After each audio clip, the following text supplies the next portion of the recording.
want to know if there was a lot of pushback. Does the network ever say, hey, we want you to lay off that topic? Not with me. I'm sort of center-left. Yeah.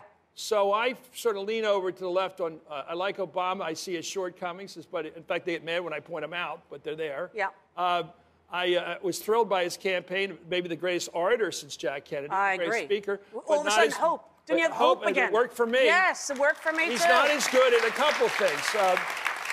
I mean, a couple things I think, it's like getting married, you know, you're getting married. Yeah. Everybody says, I'll marry the guy and I'll change him. Yeah, Good luck. Not going to happen. We elect these guys, we elect them. So it's really him or the other guy that ends up. But don't you think he got in there and he didn't even realize how much of a roadblock it was? I don't think he realized the brains ain't enough. It takes stick. It takes a little hardball. Right. You got to intimidate the other guy. You can't just kiss him, you know. Kennedy could use the charm, but he also had Bobby.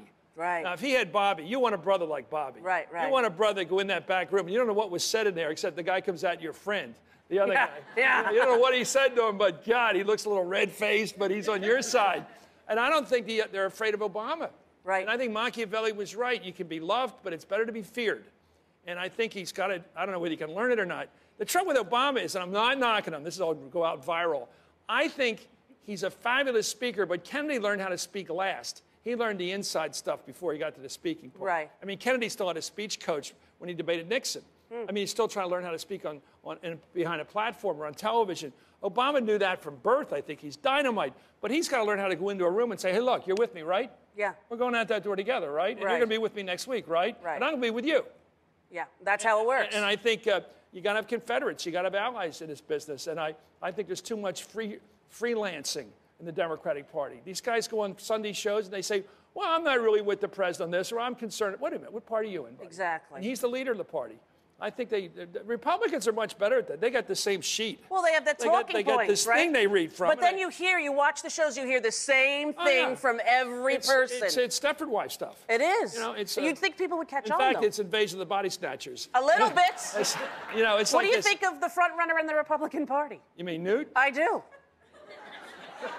The aptly named Newt, I might say. No, it's a disgrace. It's shocking. It's a disgrace. How could it be possible? I mean, the Republican Party has some very good people in it. It's the party of Lincoln and Teddy Roosevelt and Dwight Eisenhower and Ronald Reagan.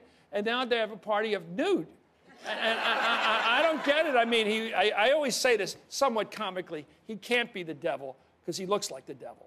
Yeah. And the devil looks like Marilyn Monroe. Right? Right, exactly. The devil's supposed to be deceptive. This guy looks like Mephistopheles. You know, I just think he's frightening. But I'm just kidding, of course. Of course. And what did you think about Herman Cain? Because the thing that got me about... Cain I love. Wouldn't you like to have his... I'll tell you one thing about Newt. He became a Catholic, but what happened to the Catholic guilt?